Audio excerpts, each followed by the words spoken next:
anyone who thinks so. The Times newspaper said today the Prime Minister's legacy... well, why don't we wait and see what they said? That the Prime Minister's legacy is betrayal, failure and vulnerability. And that's one of the nicer headlines. So I will ask again. In this clip, we are going to witness a heated debate between Keir Starmer and Kemi Badenoch focused on UK defence spending. Before we dive into the full story, comment where you're watching from and don't forget to like and subscribe so you don't miss the next one. Kemi Badenoch questions whether the government is properly funding the armed forces and challenges the Prime Minister over a claimed funding gap and warnings from military leaders. Keir Starmer responds by defending his position, highlighting increased defence spending and long-term investment plans, arguing that Labour has strengthened the UK's military capability after years of cuts under the previous government. The exchange becomes a political clash over credibility, with both sides accusing each other of weakening national defence and mismanaging priorities. Let's get into it. Thank you, Mr. Speaker. And can I associate myself and this side of the House with the Prime Minister's comments about Venezuela and also about the Lib Dems? Mr. Speaker. But seriously, Mr. Speaker, the Chief of Defence Staff made it known that the armed forces needed a minimum of £28 billion more to defend the country. Can the Prime Minister tell us why he thinks half that amount is enough? Prime Minister. Mr. Speaker, I'm very proud that this Labour government has delivered 2 major funding increases in just 2 years in government. The first, which was funded by overseas aid, took us to £270 billion over the spending review period. Mr. Speaker, that is a record.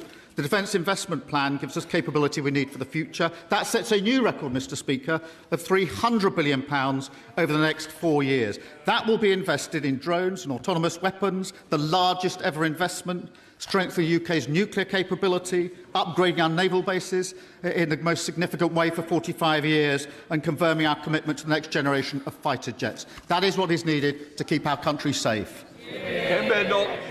Mr. Speaker, he didn't say that it was enough, and that was a very long list of things that he's not yet paying for. It is not right and it is not fair, certainly not to our troops who put their lives on the line for all of us every single day.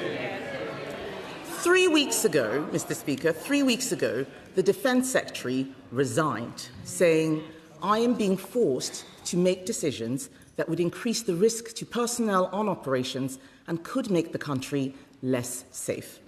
Since that letter, the Prime Minister has only increased spending by 0.01%. We can count, the generals can count, the Kremlin can count. His plan doesn't add up. How can the Prime Minister possibly stand there and say that this is enough? Prime Minister. Mr. Speaker, this is the most significant upgrade in defence spending since the 1980s. The Chief of Defence Staff has been clear that the plan accelerates the transformation we need for our armed forces. The First Sea Lord, it funds the capability we need to fight and win. The Chief Air Staff strengthens our contribution to NATO, and she must have missed that yesterday the Secretary-General of NATO welcomed the plan. All people who know what's in the plan and welcome it. Contrast that, Mr. Speaker, with their record in government, because they hollowed out the armed forces. Their record is cutting defence spending. My record is raising it to £300 billion and rising. Their record is cutting frigates by a quarter, cutting mine hunters by a half, and leaving 47 of 49 defence programmes delayed or over budget. My record is the biggest boost to defence investment since the 1980s. Their record is missing army recruitment targets every year for 14 years. We've given our armed force the biggest pay rise for 20 years and increased defence funding by £15 billion a year. That's a record I'm proud to stand on. Mr. Speaker, the Chief of Defence Staff is an honourable man, and what he and the NATO Secretary-General have done is welcome the fact that a plan has been published. Just that it's been published. They've been waiting for over a year. Strategic Defence Review was last year. He is an honourable man, Mr. Speaker, who is having to make do with very little. The threat level has dramatically changed in the 2 years that the Prime Minister has been in office. Poland, since the Prime Minister took office, Poland has increased their funding to 4.8%. Germany has increased theirs to 3.7%. This year, Russia will spend 10% of GDP on defence. Meanwhile, Britain is spending it all on welfare.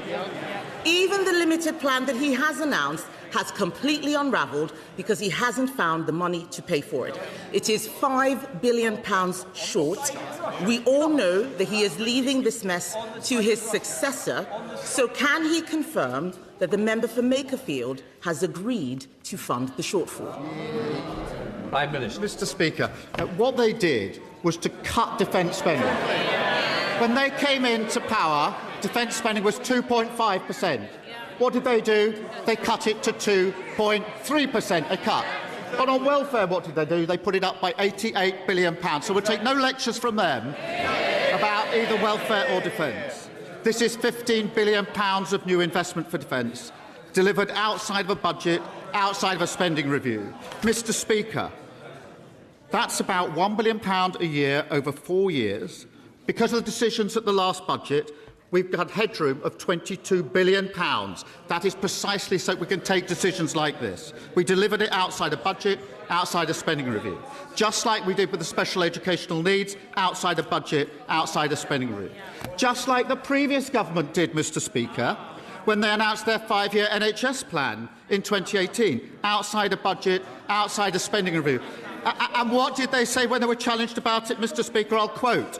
We will be able to explain exactly where every penny is coming from, but we will do that in the budget. That was the former Health Secretary, then the Chancellor.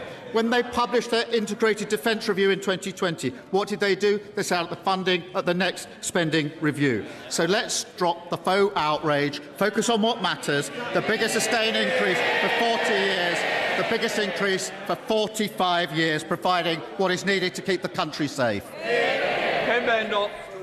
Mr. Speaker, he says that he's delivering this outside the budget. That's right, it should have been in the last budget. The Strategic Defence Review was published last year. It should have been in the last budget, not the next budget. The intelligence assessment that he himself has said we have says there could be an attack on NATO by 2030. But this plan doesn't deliver until after that. £5 billion is missing from his plan. It also relies on £11 billion of unidentified savings. The plan has unravelled.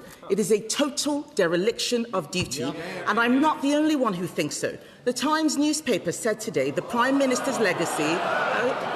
well, why don't we wait and see what they said? That the Prime Minister's legacy is betrayal, failure and vulnerability, and that's one of the nicer headlines. So I will ask again, because he didn't answer the question, Mr. Speaker, did the member for Makerfield know that he was going to have to find £5 billion for the Prime Minister's plan? Prime Minister. Mr. Speaker, when I became Prime Minister 2 years ago, this country spent £54 billion a year on defence. Because of the decisions we've taken, that will rise to £80 billion a year by 2029. That is a real terms increase of 27%, transforming our armed forces. And we're not going to take any lectures from the party opposite. They cut defence spending. They hollowed out the armed forces. That's what their Defence Secretary admitted that's what they did. They don't like it. They won't defend their record, Mr. Speaker, because they can't. They won't apologise for it, because they have to admit what we all know, it's a total failure. They just try to pretend the 14 years they were in power never really happened. We're in power, we've record investment in defence and security. I'm proud of this Labour government, and any Labour Prime Minister would stand behind this plan. It doesn't sound like he's told the member for Makerfield to find £5 billion. He says any Labour Prime Minister would stand behind this plan. Let me tell him what Lord Richard Dannett, the former head of the Army, said yesterday. He said the Prime Minister had chosen the cheap option and called the plan woefully inadequate. Let me tell him what General Sir Richard Barrons, one of the authors of his own Strategic Defence Review, said yesterday. We are simply not going to be ready to defend this country properly. That's what they're saying. The reason that he is in this mess is because he was too weak to cut welfare when he had the chance. There are only 3 ways, Mr. Speaker, to find the missing £5 billion. Increase borrowing, increase taxes, or cut welfare. Which one will he recommend to the member for Makerfield? Mr. Speaker, we're talking about £1 billion a year over 4 years. The decisions at the last budget gave us more than £22 billion in headroom, so we can take the decisions that they don't understand this because they trashed the old. We built a headroom of £22 billion. The very reason for the headroom is to have the credibility to take decisions outside the budget and outside the spending review. They don't understand it because they lost control of the public finances. In addition to more on defence and security, we've taken control of the public finances. That's why you have headroom to take credible decisions like this. £1 billion a year over 4 years, headroom of £22 billion because of the decisions we took at the last budget, which allow us to take these decisions. Kemi Badenoch. Mr. Speaker, we understand it perfectly, and that's why, yes we do, that's why he is leaving and so is his Chancellor. They're laughing and pretending, but if he was doing such a fabulous job, why did he resign? Mr. Speaker, defence of the realm is the first duty of government. Yes, it is the first duty of government. I don't need to read again what General Sir Richard Barrons or Lord Richard Dannatt said. Maybe they didn't hear it the first time. They can re-watch the clips. But defence of the realm, Mr. Speaker, is the first duty of government. Britain is facing a moment of danger unlike anything in our lifetimes, unlike anything that we saw even in government. We need a plan to fund our armed forces that meets this moment. They are the government for now, not for 10 years ago. And the fact is, Labour's plan is too weak, it is too little, and it is too late. If his successor doesn't want to be complicit in this failure, he should come out and condemn this plan. The money must be found, Mr. Speaker, and that money should come from cutting welfare, something these Labour MPs will not do. And if the Labour Party cannot defend our country, Mr. Speaker, what is the point of them? It's just all talk. What did they actually do? They cut defence 2.5% down to 2.3% in their 14 long years. And what did on welfare? They put the bill up by £88 billion.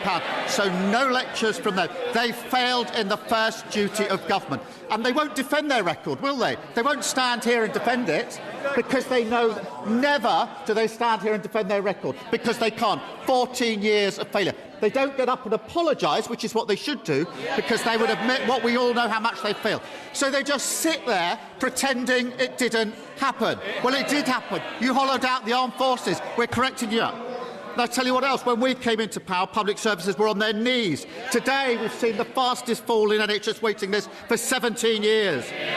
When I became Prime Minister, we inherited a broken economy. Today, we're outperforming the other G7 economies. When I became Prime Minister, our international alliances have been shredded. Now other countries are looking to us to lead on defence and security. Foundations of a stronger and fairer country. Britain in a better state than we found it. That's the difference a Labour government made. Kemi Badenoch presses the Prime Minister directly on defence spending, challenging whether the government is actually matching the warnings coming from senior military leadership. She highlights claims that the armed forces require significantly more funding than what has currently been allocated, questioning why there appears to be a gap between military advice and government decision-making. The argument sharpens as she points to concerns raised about national security readiness, suggesting that the current financial plan may not fully reflect the scale of the threat facing the UK. This turns the exchange into more than just a budget discussion. It becomes a question of trust between political leadership and defence institutions. Keir Starmer responds by defending his government's record, insisting that Labour has already delivered major increases in defence investment, including long-term funding commitments aimed at modernising the armed forces, strengthening NATO cooperation, and upgrading critical military infrastructure. He argues that this represents one of the most significant defense boosts in decades, framing it as a corrective response to years of underinvestment under the previous government. As both sides escalate their positions, the debate becomes a direct clash over credibility, with the opposition warning of funding gaps and the Prime Minister insisting that Britain's defense capability is being rebuilt and strengthened at scale. At its core, the confrontation raises a deeper political question. Is the UK truly prepared for future security threats, or is the current plan plan still falling short of what experts believe is necessary? Let me know your thoughts in the comments. And if you enjoy political breakdowns like this, subscribe to the UK Current for more. I'll see you in the next one.